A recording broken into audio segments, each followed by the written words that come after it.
여러분 안녕하십니까. 7월 23일 금요일 아침입니다. 7월 23일 금요일 아침 매일 성경 묵상 함께 나누겠습니다. 오늘은 이사야 46장으로 넘어가서 1절에서 3절까지인데요. 제가 1절과 2절을 읽도록 하겠습니다. 베엘은 엎드러졌고 느보는 구부러졌도다. 그들의 우상들은 짐승과 가축에게 실렸으니 너희가 떠매고 다니던 그것들이 피곤한 짐승의 무거운 짐이 되었도다. 그들은 구부러졌고 그들은 일제히 엎드려졌으며 그 짐을 구하여 내지 못하고 자기들도 잡혀갔느니라. 아멘. 한 절 더 읽겠습니다. 4절을 읽어드립니다. 너희가 노년에 이르기까지 내가 그리하겠고 백발이 되기까지 내가 너희를 품을 것이라. 내가 지었은즉 내가 먹을 것이요 내가 품고 구하여 내리라. 아멘. 오늘 본문의 중심으로 영원한 보호자라는 제목으로 하나님의 말씀 증거하겠습니다. 오늘 말씀을 통해서 우리는 하나님이 우리의 영원한 구원자와 보호자가 되시고 마치 어미가 자기 아기를 품듯이 또 어린 새끼를 품는 그런 어미처럼 끝까지 너를 업고 품고 구하여 내겠다 이렇게 약속하고 있습니다. 이것은 바로 영원한 보호자를 상징하고 있습니다. 우리가 이 땅에 태어나면 참 부모 없이 크는 아이들, 또 고아로 자라고 또 길거리에 버려지거나 남겨진 아이들, 그 사는 게 참 만만치가 않습니다. 그러나 부모가 있는 아이들은 또 그 부모의 보호를 받고 또 후원을 받고 부모의 격려를 받고 자라는 것처럼 우리가 마치 하나님을 모르는 인생은 하나님을 떠나 있는 고아와 같습니다. 그래서 그 인생이 허무하고 허망하며 영원히 방황할 수밖에 없는데 우리가 그리스도 안에 하나님의 자녀가 될 때 하나님은 우리의 어미가 되어서 우리를 품고 업고 구해내시고 키우신다고 말씀하고 있습니다. 그래서 앞에 살펴봤던 그 우상들의 특징과 하나님의 이 특징이 아주 대조적으로 이번 장에서도 이 앞부분에서 펼쳐지고 있습니다. 우상은 정말 아무것도 아니지만 하나님은 실제 살아계시며 우리를 돕고 인도하고 구원하신다고 이사야는 예언하고 있습니다. 바벨론 포로 아래 있는 이스라엘이 도저히 상상할 수 없던 일들이 하나님은 하나님의 때에 이루시는 것을 통해서 하나님의 살아계신과 우상의 허망함을 보게 됩니다. 그래서 오늘 첫 번째로는 우상의 무상함을 1절에서 7절까지 잘 보여주고 있습니다. 1절과 2절에서는 바벨론의 그 우상들, 그러니까 앞으로 이스라엘이 억압받고 이스라엘을 지배하던 그 바벨론의 우상이 있거든요. 1절에 보면 베엘은 엎드러졌고 느보는 구부러졌다. 이게 전부 바벨론의 그 우상들을 말하는 것입니다. 베엘신 또 느보 이런 것들이 전부 구부러졌다. 이런 말은 아무것도 아니라는 것이죠. 그리고 그것들의 우상들은 짐승과 가축이 실렸으니 너희가 떠매고 다니던 그것들이 피곤한 짐승의 무거운 짐이 되었다. 스스로도 움직일 수 없는 것이 우상이라는 겁니다. 결국 짐승들이 끄는 그 수레를 태워서 그것을 옮기거나 또는 또 제자리에 갖다 놓거나 이러니까 이 무거운 짐에 불과할 뿐이라는 겁니다. 큰 쇳덩어리로 우상을 만들고 노수로 만들고 나무를 깎아 만들고 돌을 깎아 만들어 봐야 그 계속 운반해야 되고 옮겨야 되고 이런 짐이라는 겁니다. 짐, 우리를 구원해 주기는커녕 자기 스스로 움직이지 못하는 것이 바로 우상이라고 이야기해 주고 있습니다. 그런데 오늘날에 이런 보이는 우상이 아니라 보이지 않는 우상이 있죠. 돈이나 쾌락이나 성공이나 권력이나 명예나 이런 것도 우상입니다. 그것을 하나님보다 더 높게 만들어 놓고 계속 그것을 추구하다 보면 결국은 이렇게 허망하게 빠지게 됩니다. 그런데 우상의 이 무상함에 비해서 하나님은 우리의 보호자가 되신다고 3절 4절에서 이렇게 말합니다. 야곱의 집이요 이스라엘 집에 남은 모든 자여 내게 들을지어다. 배에서 태어남으로부터 내게 안겼고 태에서 남으로부터 내게 업힌 너희여 너희가 노년에 이르기까지 내가 그리하겠고 백발이 되기까지 내가 너희를 품을 것이라. 내가 지었은즉 내가 먹을 것이요 내가 품고 구하여 내리라.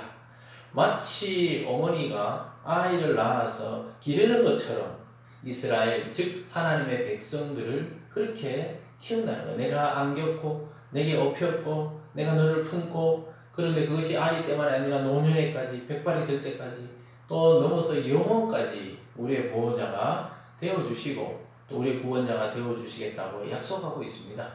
여러분 어려운 지경에 빠져 있어도 참 눈에 보이지 않는 것 같아도 하나님이 결국 우리 삶에 내가 태어나기 전부터도 하나님은 그리고 나의 영혼까지 알고 계시는 그 하나님께서 우리의 인생과 내 평생을 품고 또 보호하시고 인도해 주신다는 사실을 기억할 수 있기를 바랍니다.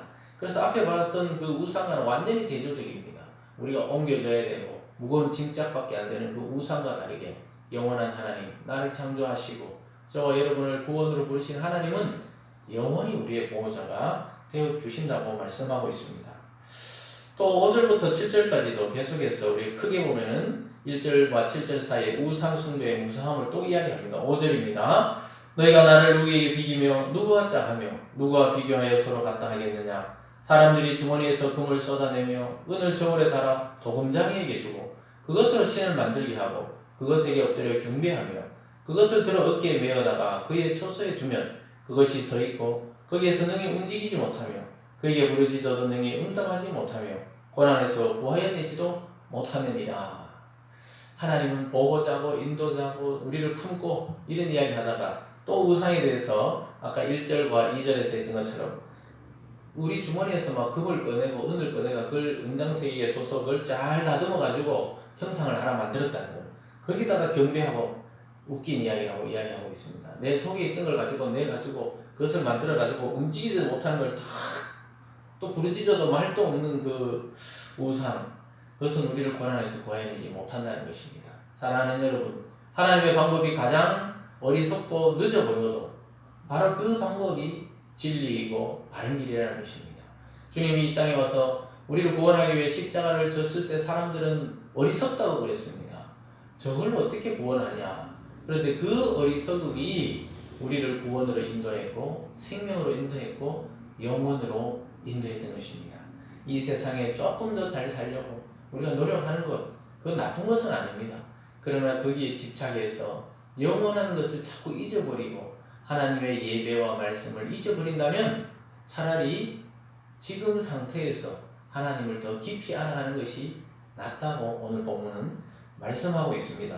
사랑하는 여러분, 이 세상 것은 하나님 외의 모든 것은 저와 여러분의 우상이 될 수 있습니다. 그것이 사랑이 되었든 가족이 되었든 내 직장이 되었든 내 명예가 되었든 참 좋은 것이지만 하나님을 앞서서 있는 것들은 우상이 될 수 있고 그것은 우리를 허망하게 빠지게 한다고 이야기하고 있습니다. 저와 여러분의 영원한 보호자 되시는 그리스도 또 그분의 아버지 하나님께 나아가 영원한 평안과 구원과 안식을 누리시길 주님의 이름으로 축원합니다. 오늘 두 번째로는 말씀하시고 반드시 그것을 시행하시는 하나님이라고 말하고 있습니다. 하나님이 말씀하신 것은 본인이 반드시 이룬다고 이야기합니다. 8절에 보면요. 너희 배역한 자들아 이 일을 기억하고 장구가 되라. 이 일을 마음에 두라. 너는 옛적 일을 기억하라. 나는 하나님이라. 나 외 다른 이가 없느니라. 나는 하나님이라. 나 같은 이가 없느니라. 내가 시초부터 종말을 알리며 아직 이루지 아니한 것을 옛적부터 보이고 이르기를 나의 뜻이 설 것이니 내가 나의 모든 기뻐하는 것을 이루리라 하였노라. 내가 시초부터 종말까지 모든 것을 다 이뤘다는 거예요. 말씀하셨다는 겁니다. 그리고 결국 하나님은 이것을 이루시리라고 이야기합니다. 하나님이 기뻐하는 모든 것을 이루신다는 것입니다. 그러면서 옛적에 하나님이 행하신 일들을 기억하라고 이스라엘 보고 이야기합니다. 오늘 저와 여러분에게 이야기합니다. 과거에 이미 하나님이 응답하셨던 내용들을 좀 기억해 보라는 것입니다. 앞으로도 반드시 우리를 그렇게 인도하시고 반드시 응답하셔서 승리케 하신다는 것을 보여주고 있죠. 11절을 보면요. 내가 동쪽에서 사나운 날짐승을 부르며 먼 나라에서 나의 뜻을 이룰 사람을 부를 것이라. 내가 말하였은즉 반드시 이룰 것이요 계획하였은즉 반드시 시행하리라. 여기 반드시란 말은 변함없이 또 기필코 이루신다는 것입니다. 하나님의 말씀, 이 성경의 역사, 성경의 말씀은 그냥 이야기가 아닙니다. 자세히 성경을 묵상하다 보면 이 성경의 내용대로 인류의 역사가 흘러가고 있고 저와 여러분의 개인적 삶도 그렇게 흘러가고 있다는 것을 깨닫게 되는 것입니다. 우리도 보통 말을 하고 약속하면 지키려고 하는 것처럼 하나님은 반드시 지키시고 반드시 이루신다는 것입니다. 그리스도 안에서 우리를 구원하기로 작정하셨다면 반드시 저와 여러분의 어떠함에 상관없이 작정하신 그 일을 이루실 줄 믿습니다. 그 하나님의 말씀을 저와 여러분의 것으로 알고 그것을 품고 답답한 현실 속에서도 그 말씀을 통해 우리가 살 길을 발견하고 승리하는 오늘이 되기를 바랍니다. 오늘 마지막 세 번째로는 하나님의 공의에 대해서 또한 한 번 더 이야기하고 있습니다. 왜 공의를 행하시냐면 하나님 자기의 영광을 위해서라도 자기 백성을 구원하신다고 이야기하고 악한 자를 해망시킨다고 말씀하고 있습니다. 그것이 공의지요. 하나님의 하나님 되심을 드러내기 위해서 공의를 행하십니다. 12절과 13절입니다. 마음이 완악하여 공의에서 멀리 떠난 너희여 내게 들으라.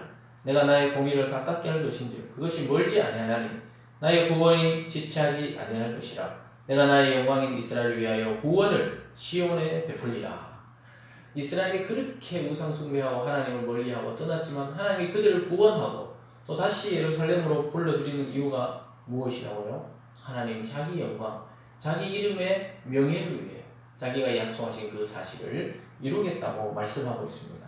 공의가 가까웠다. 심판의 날이 가까웠다는 것입니다. 사랑하는 여러분, 이 시대는 정말 불의가 판치는 시대같이 보입니다. 정말 우리가 정직하고 또 겸손하게 살면 짓밟힐 것 같은 시대에 살고 있습니다. 그러나 예나 지금이나 하나님의 말씀과 하나님의 역사는 동일하게 집행되고 있고 운행되고 있고 또 곧 하나님의 공의와 심판이 실현될 것입니다. 사랑하는 여러분, 헛된 우상을 떠나십시오. 돈과 쾌락과 성공과 명예와 또 인기와 또 우리가 집착하는 모든 것에서 벗어나서 끝까지 우리를 품고 구원하시고 우리를 인도하시고 보호하시는 하나님을 신뢰하고 믿는 이 아침이 되기를 주님의 이름으로 축원드립니다. 기도하겠습니다. 사랑의 하나님 아버지 감사합니다. 우리를 품고 우리를 안고 우리를 구원해 주셔서 감사합니다.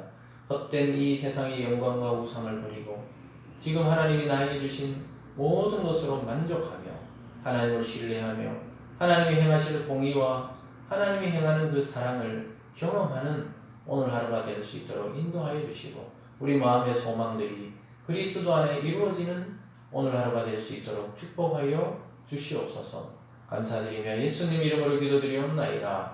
아멘.